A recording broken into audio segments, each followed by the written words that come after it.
Jawab Rocky. Inspiratif hidup. Jangan jadikan kegagalan kemarin sebagai penghambat hari ini. Semangat untuk membuat hari esok lebih baik. Melalui hari ini. Bos pemilik gym, Barata Litama. Sean masih sedang menelepon dan berkata dengan angkuh bahwa dirinya ingin membeli gym ini. Namun, Calvin dan Max mencibir Sean dan mengatakan padanya bahwa bos Barata tidak kekurangan uang puluhan miliar ini sehingga dia tidak akan bisa membeli gym ini meski memiliki uang. Setelah itu, Sean langsung mengubah perkataannya. Tidak usah dibeli. Di mata Calvin dan Max, ini jelas membuktikan bahwa Sean mengaku dirinya pengecut dan perkataannya yang tadi ingin membeli gym ini hanyalah bualan belaka. Jadi, Calvin dan Max pun tertawa terbahak-bahak. Hahaha. Bocah ini membuat perutku kram karena terlalu banyak tertawa. Lebih baik kamu jadi aktor saja agar tidak menyia-nyiakan bakatmu ini. Tapi, bagus juga.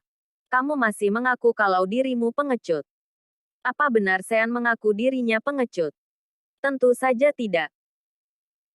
Alasan mengapa Sean berkata, tidak usah dibeli, adalah karena pengurus virus berkata padanya, Tuan muda ketiga, tanah seleb fitness ini milik keluarga Yuwono. Bos Barata Litama juga salah satu orang kita di Banten. Sebelumnya Tuan Besar pernah membantunya di Banten. Tuan muda bisa memerintahkan apapun padanya, seperti pada saya. Karena mendengar kata-kata pengurus virus ini, akhirnya Sean mengatakan, tidak usah dibeli. Sesudah menutup telepon, Sean mendapati Calvin dan Max tertawa dengan begitu puas. Sean mendengus dingin dan memperingatkan, tertawalah sebanyak yang kalian mau. Sebentar lagi kalian hanya bisa menangis. Calvin tertawa dan menyahut, beraninya kamu membual di sini. Nanti tidak akan ada satupun rangmu yang bisa masuk. Semua orang yang bisa masuk adalah orang-orangku. Aku ingin tahu apakah kamu masih berani begitu arogan seperti ini saat berhadapan dengan ratusan orang nantinya. Kamu menamparku sekali, tapi aku akan balik menamparmu 10 kali. Sean mengangguk. Oke. Aku tunggu 10 kali balasanmu itu. 10 menit berlalu. Kelompok pertama anak buah Andi datang. Terdapat 30 orang lebih yang semuanya adalah preman-preman profesional. Selain itu, setengah dari mereka berasal dari Asia Tenggara. Namun, begitu mereka tiba di pintu, pegawai gym menghentikan mereka. Permisi. Apakah kalian orang-orang yang dipanggil Tuan Muda Calvin dan Tuan Muda Max? Tanya pegawai itu. Mereka tetap jujur menjawab. Kami orang-orang Tuan Muda Sean. Tuan Muda Sean. Siapa Tuan Muda Sean? Pegawai itu belum pernah mendengar tentang Tuan Muda Sean di Banten. Jadi dia berkata, maaf, gym ini telah diambil alih Tuan Muda Calvin dan Tuan Muda Max. Jadi siapapun tidak bisa masuk jika bukan orang-orang mereka. Silakan kalian kembali. Bajingan. Aku akan menerobos masuk. Aku ingin lihat. Siapa di antara kalian yang berani menghentikanku? Salah satu preman orang Indonesia mengamuk. Dia bergegas masuk. Tapi detik berikutnya, begitu mendekati pintu, pria itu seperti tersengat listrik. Segera, Andi berjalan ke Sean dan berbisik. Ada alat pelindung di pintu dan bawahan saya tidak bisa masuk. Apa perlu menghajar pegawai dan memaksa mereka untuk membukanya? Sean tidak ingin menyakiti yang tidak bersalah. Hari ini dia hanya ingin langsung turun tangan memberi pelajaran pada Calvin dan Max, dua orang yang telah menyakiti Jasmine. Tidak. Bos mereka akan segera datang. Jawab Sean. Benar saja. Dalam 5 menit, seorang pria parubaya dengan setelan rapi berjalan memasuki gym dari pintu masuk rahasia lainnya. Begitu masuk, para wanita kaya dan cantik di gym menyambutnya satu persatu. Bos Barata. Lama tidak bertemu. Bos semakin tampan. Kak Barata. Di luar ada begitu banyak orang. Tidak akan terjadi apa-apa, kan? Di meja biliar sana terjadi perkelahian. Cepat uruslah. Bos Barata tersenyum dan membungkuk pada para tamunya. Kak Jen, lama tidak bertemu. Bella, jangan khawatir. Tidak akan terjadi apa-apa. Aku akan mengurusnya sekarang. Kalian lanjut berolahraga saja. Aku jamin tidak akan sampai mengganggu kalian. Setelah Bos Barata menyapa para tamu dengan senyuman, wajahnya langsung berubah marah. Melihat Bos Barata datang dengan wajah yang marah, Calvin pun menepuk Max. Lihat, Bos Barata terlihat sangat galak. Max tersenyum dan berkata, tentu saja. Siapa yang tidak tahu bahwa gymnya memiliki paling banyak wanita cantik dan selebriti wanita? Siapapun yang berani membuat masalah di gymnya, sama saja dengan sudah bosan hidup. Sepertinya tanpa kita perlu mengambil tindakan, Bos Barata akan memberi bocah ini pelajaran. Pada saat Bos Barata datang, Calvin dan Max segera mengulurkan tangan untuk menyapa. Kedua tuan muda kaya raya ini menunjukkan rasa hormat mereka pada Bos Barata. Bos Barata, Kak Barata, Tuan muda Calvin, Tuan muda Max. Bos Barata menjawab sambil mengangguk.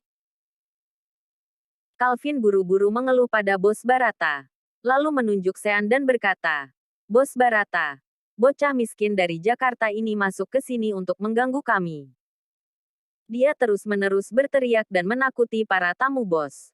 Max menimpali. Benar. Tadi bibi Nikita juga masih berolahraga di sini. Tapi dia lari karena ditakuti olehnya. Ketika Sean datang, bibi Nikita sudah turun dari lift. Merek berdua jelas-jelas sedang memfitnah Sean. Mereka tahu bahwa Bos Barata ini adalah orang yang paling menghargai tamunya. Jadi siapapun yang berani memprovokasi tamunya pasti tidak akan bisa pergi begitu saja. Bos Barata berjalan menghampiri Sean dan Andi. Calvin dan Max yang berdiri di samping pun bersiap menonton pertunjukan. Namun, tiada yang menyangka bahwa ketika Bos Barata berjalan ke arah Sean dan Andi, dia dengan hormat bertanya, "Mohon maaf, Tuan Sean yang mana?" "Ya." Tadi Bos Barata menerima panggilan dari pengurus virus.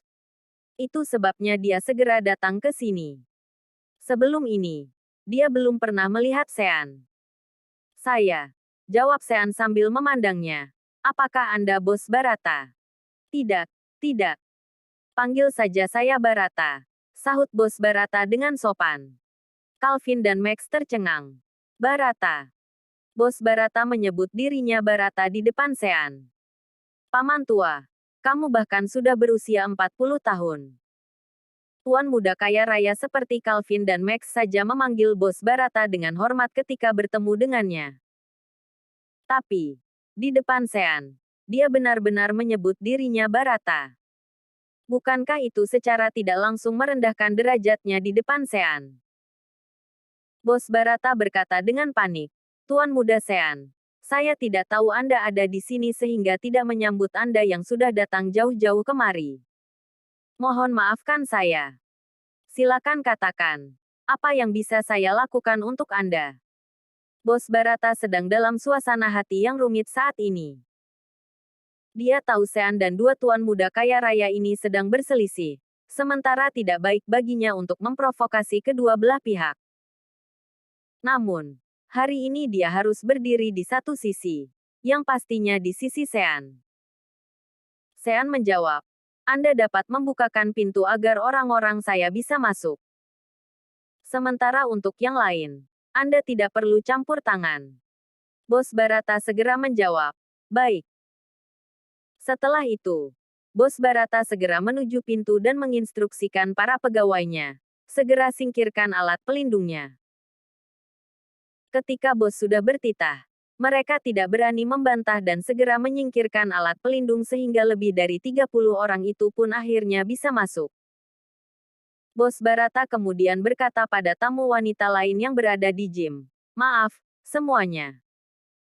Hari ini Tuan Muda Sean akan menggunakan gym saya untuk menangani beberapa urusan pribadi. Maaf sudah mengganggu kalian semua. Silakan kembali dulu. Saya pasti akan memberikan kompensasi yang sesuai untuk para tamu sekalian." Ternyata, Tidak ada tamu wanita yang pergi. Kak Barata. Apakah pria tampan itu temanmu? Tuan Muda Sean. Rupanya dia juga putra konglomerat. Bisakah kakak memperkenalkannya pada kami? Bos Barata. Bisakah kamu memberitahu temanmu untuk menjadi pelatih di sini sesekali? Aku ingin menyewanya menjadi pelatih pribadiku. Bos Barata membatu di tempat. Apa yang sebenarnya sedang terjadi? Terima kasih sudah mengikuti channel Wan dan Putra Orsia. Jangan lupa subscribe, like, and share. Tunggu episode selanjutnya. Salam silaturahim.